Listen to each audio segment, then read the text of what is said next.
ramener sur eux les eaux de la mer. Mais les enfants d'Israël ont marché à sec au milieu de la mer.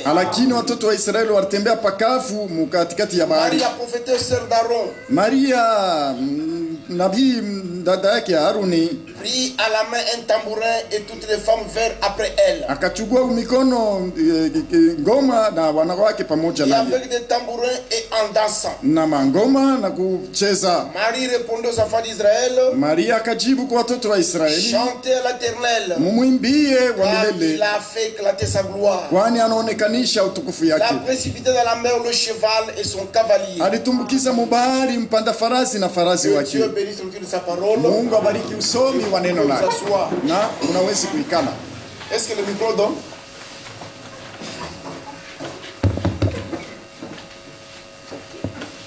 Nous continuons toujours avec la musique. Hier, nous avons montré l'origine de la musique mondaine telle que nous la voyons aujourd'hui.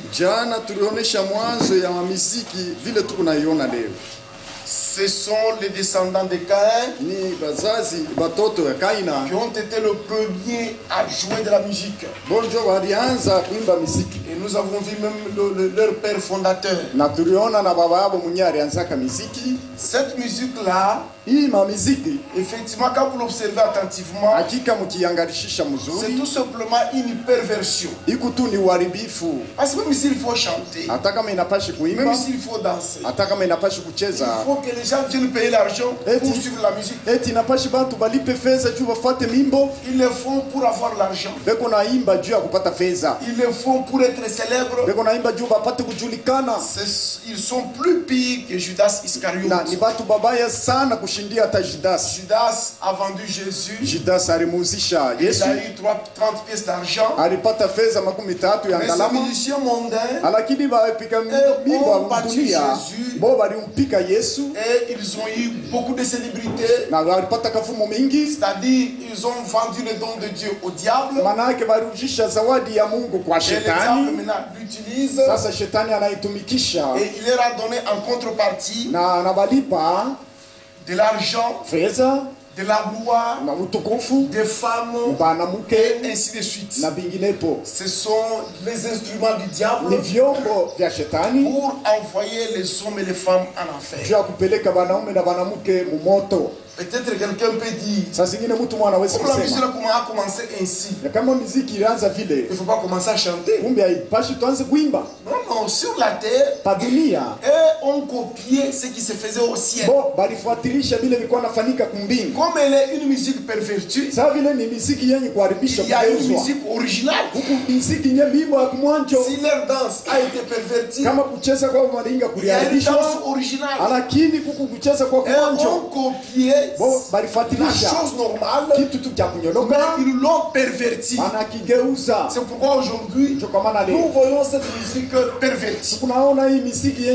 Mais néanmoins nous les chrétiens, nous devons aussi chanter et danser la musique originale. Il y a même des églises qui sont devenues tellement froides qu'ils ne chantent même pas. Même pas d'instrument de musique. C'est tout simplement une exagération. Nous sommes le prophète. Dans la prédication, faites dans cette vallée de fosses.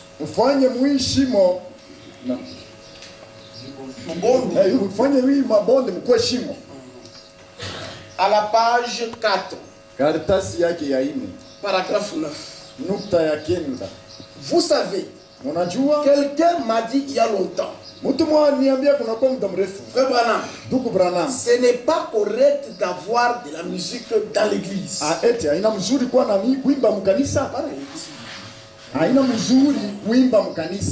J'ai demandé vraiment. J'ai demandé. Pensez-vous que Dieu change de nature? Non. J'ai dit alors, quand le prophète s'est mis dans tous ses états, et qu'il avait dit, amenez-moi un joueur de harpe. munitie kwa kupika kinanda. Et quand les joueurs de harpe se mit à jouer, wakati ule kupika kinanda aranza ukipika, la main de l'Éternel fut sur le prophète. na mkono wa milele ilikuwa yule ya nabii. Et si la musique a fait descendre la puissance de Dieu en ce temps-là, na kama mimbo ilishusha uwezo wa Mungu mwile wakati, elle fera descendre la puissance de Dieu aujourd'hui. itashusha tena uwezo wa Mungu leo. C'est tout à fait vrai. Ni mzuri. Dieu reste toujours le même Dieu. Mungu eko na bakia sawa sawa Mungu. Eh bien, il se peut que vous ne soyez pas prophète, inaweza kuwa una nabii, mais vous pouvez être joueur de harpe, lakini unaweza kuwa wa kupika kinanda, ou bien vous pouvez être une partie de cela, wala unaweza kuwa kushiriki kuile pour vyombo faire descendre la puissance de Dieu. juu ya kushusha uwezo wa Mungu. Cet homme ici Huyu mtu était allé à l'extrême. alienda kuipaka Pour lui, alipitisha kwake il ne faut yeye, pas jouer la musique. haipashi kuimba muziki Le frère mkanisa. Branham dit non, non. Ndugu Branham Est-ce akamwambia que Dieu hapana, a-t-il changé? eti Mungu anabadilika. Quand nous regardons dans l'ancien temps, Wakati tunaangalia wakati ya est-ce qu'on n'a pas zamani, joué de la musique? eti hawakupika muziki, On a joué de la musique. balipika muziki, Et même quand on a joué, hata wakati il baliipika a fait descendre l'esprit de Dieu au milieu de son peuple. alishusha roho ya Mungu katikati ya Et taifa le lake. prophète qu'il cite ici, Na nabii huyu anataja hapa, c'est le prophète, non, le prophète Élisée. ni Lisons un peu nabii ça. Elisha. C'est le prophète Élisée. Ni nabii Elisha, Dans 2e roi, Wafalme wa pili chapitre 3. sura yake 3. Nous, on ne va pas lire tout le chapitre, vous allez le lire à la maison. Hatutasoma sura yote mzima, mtaisoma kutanzo. Ici, il y a le roi de Juda, Hapa kuko mfalme wa je Yuda pense que c'est Josaphat. na waza Il y Josaphat, a le roi d'Israël kuko mfalme wa et le roi Israeli d'Édom. na mfalme wa Ils Edoma. sont allés attaquer le pays de Moab. Walienda kukombanisha nchi ya Moabu. Quand ils arrivent au front, Wakati wanafika kuvita, l'eau était terminée. mai ilimalizika Et les hommes de guerre n'avaient pas de... na watu wapiga vita hawakuwa na mai, Même les chevaux qu'ils avaient, hata ça n'avait pas aussi farasi d'eau. walikuwa nayo na wao hawakuwa Alors na mai. c'était compliqué. Sasa bilikuwa nguvu. Alors un des rois a dit, Mmoja mfalme akasema, peut-être Dieu nous a envoyés ici pour être battus par le roi de Moab. sasa ile Mungu alitutuma tufike hapa juu tupike kwa mfalme wa Moabu. Si c'est comme ça, Kama ni hivi, cherchons, consultons, n'y a-t-il pas un prophète ici? eti hakuna kuna nabii hapa? Alors on lui a dit non, non, il y a le roi, il y a le prophète Élisée. Wakamwambia sema kuku nabii Elisha, Celui qui marchait avec Élie. ule alikuwa anatembea na Elia, Allons le consulter. tuende tukamuulize. Voilà, ils arrivent chez Élie. Sasa Et chez wakafika Élisée. kwa Elisha, Écoutez ce qu'Élisée va dire. msikie kile Elisha atasema. Nous sommes 2e roi au chapitre 3, verset 13. Wafalme wa pili sura 3:13. Élisée dit au roi d'Israël, Elisha akamwambia mfalme wa y Israeli, a-t-il entre moi et toi? ni mambo gani katikati yako wewe Va na vers mimi? le prophète de ton père et le prophète de ta mère. Uende mbele ya manabii babako na mamako. Parce que son père c'était Akab, Juu babake alikuwa sa mère Akabu, c'était Jézabel. mamake alikuwa Et Jezabeli. le roi lui dit, Na mfalme non. akamwambia, Le roi hapana. d'Israël lui dit non. Mfalme wa Israeli Car akamwambia hapana. l'Éternel a appelé ces 3 rois Kwani wa milele alita wafalme pour les watatu. livrer entre les mains de Moab. Juu kukombola kutoka mikono ya Moabu. Pour les livrer. Juu ya kuwatoa mu mikono ya Moabu. Élisée dit, Elisha akasema, l'Éternel des armées dont je suis le serviteur est vivant. wa milele wa majeshi mwenyewe natumikia yako mzima. Si je n'avais égard à Josaphat, roi de Juda, Kama mimi napata watu mbele ya mfalme, si je n'avais pas égard, kama si wazi kuangalia la heshima, muheshimie mfalme Josaphat mfalme wa Yuda, je ne ferai aucune attention à toi siwezi tena kukuangalisha et je wewe, ne te regarderai pas. sitakuangalia kamwe. Maintenant, écoutez maintenant. Sasa unisikie, Amenez-moi un joueur de harpe. munitafutie kwa kupika kinanda. Et comme le joueur de harpe jouait, Vile wa kupika kinanda alikuwa la main anakipika, de l'Éternel fut sur Élisée. mkono wa milele ikakuwa yule ya Et Elisha, il dit, na akasema ainsi parle l'Éternel. hivi, wa milele anasema. Vous voyez que Unaona ya le kwa prophète, nabii pour qu'il puisse prophétiser, kwa yeye kutabiri, pour qu'il puisse avoir une vision, kwa yeye kuona maono, il a demandé qu'on amène les musiciens. alilomba bamuitie wa kumpikia kinanda. Et quand celui-là est arrivé, Wakati ule mtu on a alikuja commencé à chanter. akaanza On kuimba, a chanté, on a chanté. balimba, L'onction est même descendue. upako ilishuka, Le prophète a eu la vision. nabii aliona Et ono il a prononcé le ainsi, dit le Seigneur. na alisema hivi, Bwana À anasema. cause de quoi? Kwa ajili ya À nini? cause de la musique originale. Kwa ajili ya mimbo le Dieu qui a adoré Élisée est le même Dieu que nous adorons aujourd'hui. Si nous aussi, nous pouvons chanter les cantiques spirituels, les cantiques de Sion, l'Esprit de Dieu descendra au milieu de nous. Donc nous les chrétiens, on doit chanter, cela amène l'Esprit de Dieu au milieu de nous. Si vous vous rappelez même, dans le livre de 1 Samuel, au chapitre 16, il y a aussi David qui était un chanteur. Il y avait le roi. On peut lire encore le prophète. Dans la prédication, rempli de fosses de vallées. Il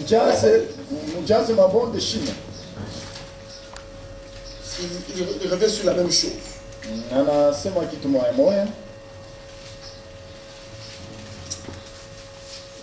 Il dit ceci.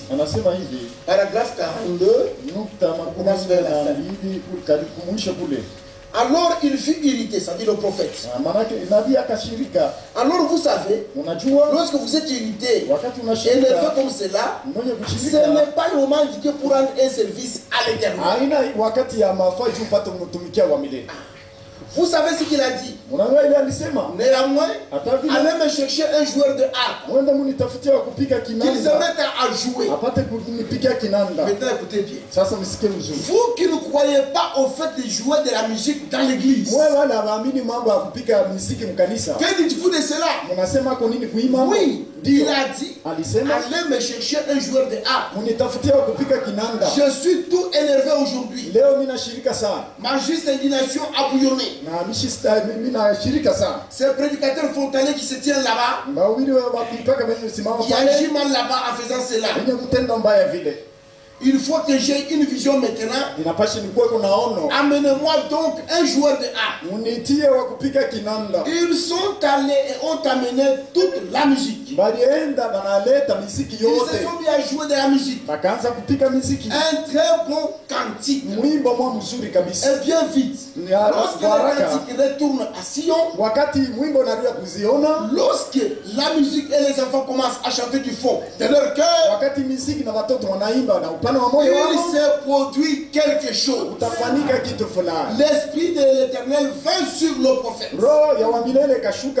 Si un vrai cantique pieux, à l'ancien mot, et la repentance amenèrent l'Esprit de Dieu sur le prophète en ces temps-là,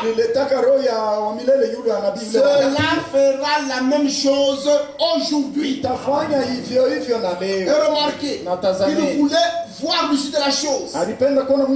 Et la seule issue qui offrait à eux, c'était d'avoir un réveil. Donc quand on chante le vieux cantique pieux, les cantiques de Sion, que l'on chante du fin fond du cœur, cela fait descendre l'Esprit de Dieu. Et cela s'est arrivé depuis l'ancien temps, au cours des sages, jusqu'aujourd'hui. Et les véritables chrétiens qui sont ici l'ont déjà expérimenté quand ils chantent le vieux cantique de Sion. Ça les transporte à l'esprit et ils adorent Dieu convenablement. Vous vous rappelez même l'histoire du roi David et du roi Saül. Avant que David ne devienne roi, celui qui était roi c'était Saül. Et il y avait un mauvais esprit qui venait sur lui. Quand cet esprit-là venait, et le roi était agité, on lui a dit qu'on connaît un jeune garçon qui chante une bonne musique. Si il vient chanter, même le démon qui est en vous là va partir. Et on est allé chercher le jeune David. Nous sommes en 1 Samuel, chapitre 16,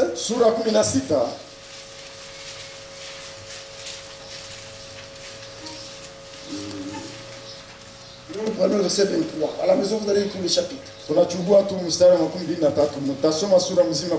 Et lorsque le mauvais esprit venant de Dieu était sur Saül,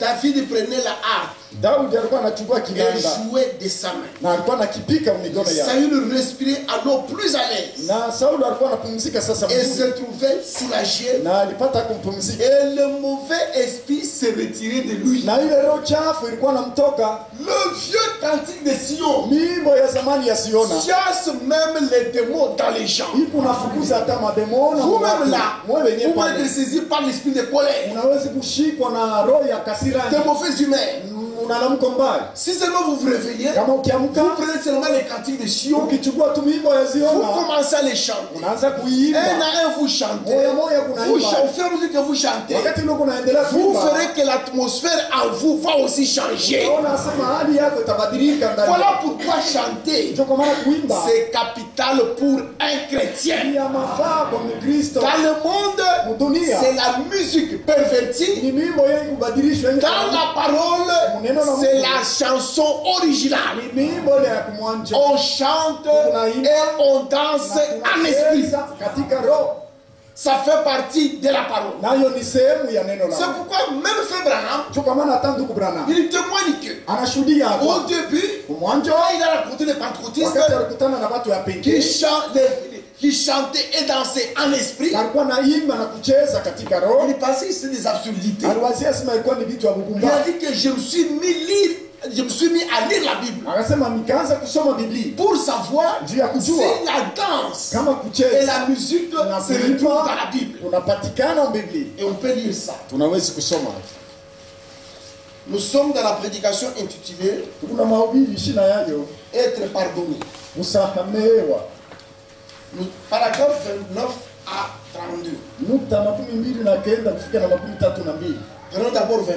Kwanza tuanzie na 29. Suivez un peu attentivement. Mfuate mzuri mzuri. Des fois, Kila mara je me retrouve au milieu des chrétiens unapatikana katikati ya Wakristo qui prétendent être des saints hommes et saintes femmes de Dieu. wenye kuzania kwa watakatifu mwanamke na wanaume wa Ils Mungu. ont honte d'un témoignage. Beko nashikia haya ya ushuhuda Mungu. Ils ont honte de dire Amen. Beko nashikia haya ya kusema amina. Ils ont honte de chanter des cantiques de Sion. Beko nashikia haya ya kuimba nyimbo ya Ils Siona. ont honte partout. Beko nashikia haya fashi yote. Il dit que parfois je me retrouve avec les hommes Kila mara napatikana katikati ya watu wanaume na wanamke qui prétendent être des wenye chrétiens. kuzania kwa Wakristo, Mais lakini ils ont honte. beko nashikia haya.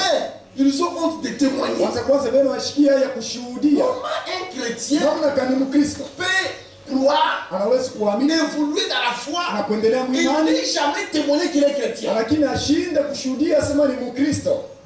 Il arrive quelque part, Anafika fasi fulani, on boit, beko nakunywa il pombe, a honte de dire qu'il est chrétien. anashikia ya kusema sema je ni Mkristo. On sert la bière, Wanampatia pombe. comme c'est son chef qui l'a invité à la fête, Sasa vile ni chef yake alimuita kwa comme c'est fete. le chef qui m'a Sasa invité. vile ni chef Je yake dirais alimuita, shitasema Tu kitu. dois témoigner devant ton chef que tu Unapaswa es chrétien. kushuhudia mbele ya chef yako Il ne faut pas avoir Mkristo. honte. Usishikia haya. Si vous avez honte, Kama ukishikia haya, donc vous-même vous ne croyez pas que vous êtes chrétien, manake wewe mwenyewe haujiamini asema parce kwa que Mkristo. celui qui est devenu chrétien Kwani ule anakuwa doit Mkristo, témoigner que je suis chrétien. anapaswa kushuhudia sema niko Mkristo. Je connais un frère, Najua ndugu mmoja. avant de croire au message, Mbele yake kuamini il ujumbe, était un apostole. alikuwa mtu apostoli. Quand il a entendu le message, Wakati alisikia ujumbe, il a cru qu'on l'a baptisé. aliamini wanambatiza. Quand les autres apôtres ont appris Wakati wapostoli wengine wanapata ile habari, que Baba Mathieu a été baptisé chez le Branham, Abamatie balimbatiza kule watu wa Branham. ils sont venus le chercher à la maison Akakuwa kumtafuta pour kwa l'exhorter. juu ya kumuonya, kumsikitisha Baba Matie. Toi, tu étais prophète chez Wewe nous. ulikuwa nabii Comment tu kwetu. vas aller chez les Namna gani utendo wale watu wa Ils nous ont parlé, ils n'ont pas convaincu le frère. Hawakumhakikishi. Ils ont appelé le deuxième groupe. Wakaita kundi ya On pili. n'a pas convaincu le frère. Hawakumuweza. On a appelé maintenant le grand là, je sais pas Wakaita sasa mkubwa comment. shefu yao wa yulu kama ni nani. Et ils sont venus le voir. Wakakuwa kumwangalia. Ils lui ont parlé, ils ont parlé de la parole. Na naye anakuambia neno la Finalement, Mungu. ils ont compris que Mwisho yao ici ne va pas changer. mwisho yake bwana kaio sababu mtu asitashangia hapa. Mais s'il arrivait que tu meurs aujourd'hui, Sasa kama inakufikia unakufa leo. qu'est-ce que nous on va dire? Shi tutasema Tu nini? y es, il a appelé le païen comme il y a quelque chose comme ça. On va dire que tu es un croyant, mais tu es croyant. Utasema si Mungu mpagano au nani? Il leur a dit que Akamwambia le sema jour que je vais mourir, siku ile nitakufa. Moi je ne vous dis rien. Mais les gens qui viendront me pleurer, vous lui témoigneront si j'étais chrétien ou bien si j'étais un croyant. Et quand il doit témoigner de ce qu'il est. Et en parlant, il a donné un bon exemple. Il était encore au début de sa foi. Il a dit, c'est comme si j'allais à l'Écasse. Si j'allais je prends les Kimaruman. Vous connaissez les Kimaruman? De vieilles Peugeot là. À bord de Kimaruman là derrière. Nous allons à Tumbwe. Kimaruman tombe en panne. Je reste là-bas. Quelques temps après, une Jeep neuve arrive. Qui s'arrête. Et je monte à bord de la Jeep. Je commence à partir vers l'Icasse. J'arrive à Wisha. Je reçois un coup de fil. Le Kimaruman vient de te réparer. Fais marche arrière, tu veux nous monter pour la il est là posé la question. Oui, j'ai encore rentré à Toumbo pour monter à bord de Kimaruman. Ou bien dois-je continuer à bord de la Jeep? Pour rigoler. Parce que je ne peux pas descendre d'une Jeep. Pour lui, la Jeep, c'était le message. Qui est tombé en panne, c'était solo. Je ne peux pas construire ce marche arrière. Chaque homme doit témoigner de ce qu'il est. Dans votre famille, partout où vous vivez, au boulot, à l'école, témoignez que vous êtes chrétien. Pourquoi? Si vous ne vivez pas correctement, alors vous avez honte de témoigner. Ça prouve que votre vie n'est pas correcte. Frère Branham donne l'exemple même de l'aveugle, d'un sourd aveugle. Il dit que chaque dimanche il est à l'église. Et un jour on s'est moqué de lui. Toi, tu ne vois pas, tu n'entends pas, tu ne parles pas, mais chaque dimanche à l'église. Parce que vous savez que les aveugles ont leur écriture. Quand on a dit ça, il a aussi répondu. Par leur écriture là, il a dit, je vais à l'église chaque dimanche pour que les gens sachent de quel côté je suis. Je dois être identifié. Si je suis païen, qu'on sache que je suis païen. Si je suis chrétien, que l'on sache aussi que je suis chrétien. Partout où vous arrivez, témoignez de Jésus-Christ. Parce qu'il y a beaucoup de chrétiens qui prétendent être des chrétiens, mais qui ont honte de témoigner. Il dit encore, ils ont honte de dire Amen. On prêche la parole, elles sont comme des statues. C'est comme s'ils sont à l'église luthérienne. Mais s'ils sont dans l'église Garinga, on peut prêcher de n'importe comment. Aucun amen ne peut sortir. Ils ont honte. On me voit, on m'entend dire Amen. On prêche toujours calme. C'est quel genre de chrétien? Vous verrez à l'église, vous êtes assis comme une statue. Quand vous êtes mort dans une morgue, parce qu'il n'y a que les morts qui ne bougent pas. Ils sont tellement calmes, tellement sérieux. Sérieux plus comme les papes. Même si on prêche la parole comment, aucun amen ne sort. Il y a quelque chose qui ne va pas en vous. La parole ne peut pas être prêchée et le peuple reste calme. Non, ce n'est pas ça. Au moins dans une église morte. Écoutez ce que la Bible dit. Deutéronome.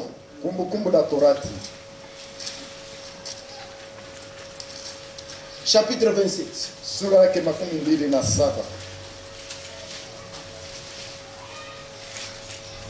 Verset 14. Lévitique 27, 14. Oui. Deutéronome 27. Ah, excusez-moi. C'est Deutéronome. Chapitre 27. Verset 14. Et les Lévites prendront la parole et diront d'une voix haute à tout Israël. Maudit soit l'homme qui fait une image taillée ou une image en métal fondu, abomination de l'Éternel, œuvre de main de l'artisan, et qui la place dans un lieu secret. Et le peuple répondra et dira Amen. Les Lévites sont des prédicateurs. Ils prendront le livre de la loi. La Bible est claire. Ils ne vont pas parler à voix basse. Je suis l'Éternel ton Dieu. On doit parler à haute voix. C'est le premier commandement. Tu n'auras point de doute devant ma face. Et quand on lit la loi, c'est Dieu qui les demande. Vous qui êtes son peuple, vous devrez répondre à la parole par Amen. 16. Maudit soit celui qui méprise son père et sa mère. Et tout le peuple dira Amen. Maudit soit celui qui déplace le bord de son prochain. Et tout le peuple dira Amen. Maudit soit celui qui fait égarer un aveugle dans le chemin. Et tout le peuple dira Amen.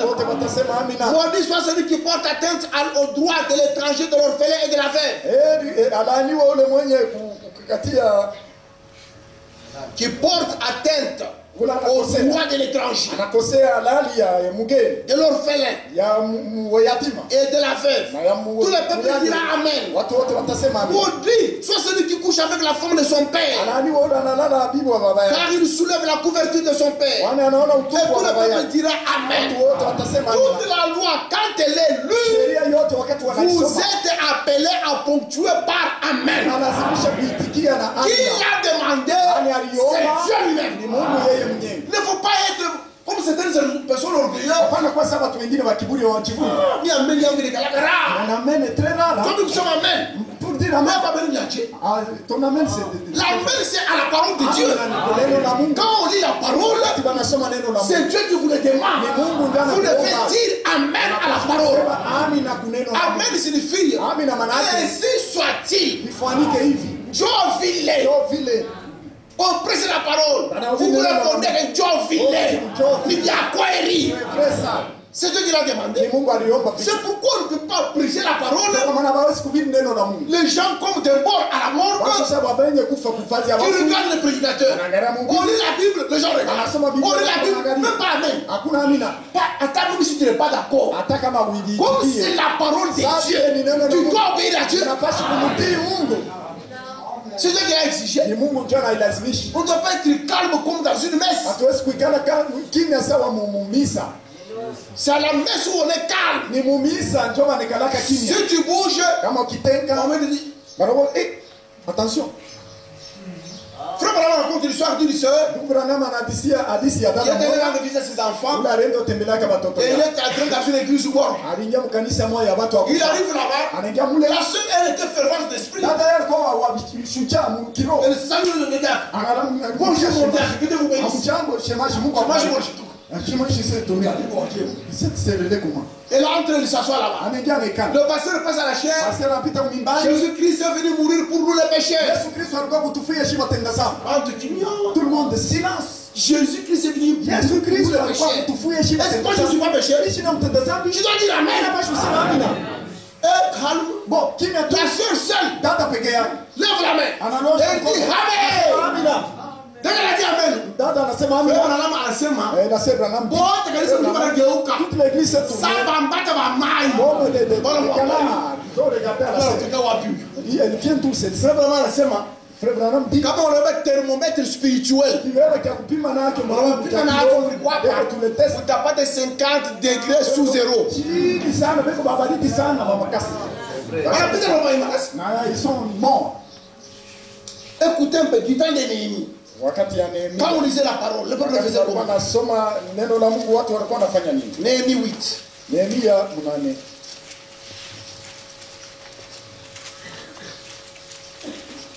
Néhémie 8, verset 5. Et Esdras bénit l'Éternel, le grand Dieu. Donc commençons verset 5. Moi je commence au verset 6. Esdras ouvrit le livre à la vue de tout le peuple. Quel livre? C'est le livre de la loi. Tout le monde voyait comment le livre était ouvert. Car il était élevé au-dessus de tout le peuple. Et lorsqu'il eut ouvert, tout le peuple s'était en place. Et quand on lisait, Esdras bénit l'Éternel, le grand Dieu. Et tout le peuple répondit, en levant les mains. Amen, amen. Comment on peut louer le Seigneur? On bénit l'Éternel. On dit béni soit le Dieu qui nous a sauvés. On bénit l'Éternel. Toi, tu es malade, tu es mort. Ici, quand on a lu, quand on a béni l'Éternel, le grand Dieu, ça dit, vous avez un esprit. Ça dit l'Éternel notre Dieu. Il est le grand Dieu. Au-dessus de tous les dieux. Aucun Dieu ne peut être comparable. Vous entrez vous-même dans l'esprit de la chose. Alors ils ont dit Amen. En levant même les mains. Vous avez honte de le faire. Les gens ont honte de dire Amen. Comment on continue? Ils ont honte de chanter les cantiques de Sion. La maison ne chante même pas. Ne chante pas. Au travail ne chante pas. Même à l'église. Quand nous chantons, il est en train d'observer les gens. C'est quel genre de chrétien? Il y a quelque chose qui ne va pas. Un chrétien chante. Même si on entend les cantiques que vous ne connaissez pas, vous prêtez seulement l'oreille. Les paroles que l'on dit là, d'abord vous entrez dans l'esprit. Les paroles que l'on dit là, parce que vous entendez, et vous terminez, vous retenez. C'était numéro 245. Je rentre à la maison. Vous commencez à chanter. Vous répétez vous-même. À la maison, chantez. Partout où vous êtes, chantez pour le Seigneur. Si tel apprend que je chante, si vous ne chantez pas, frère vraiment a donné la cause pour laquelle vous ne chantez pas. On va découvrir ça. Je me trouvais au milieu. Les saints qui n'ont pas honte de l'évangile de Jésus-Christ. Même si cela paraît comme de l'hérésie, ils n'ont pas honte. J'aime ces genres de cantiques. Il y a quelques instants, quand j'étais là derrière, priant pour certaines personnes qu'on avait amenées. Ceci n'est pas une réunion de prière. C'est seulement pour parler. J'étais là dedans. Il y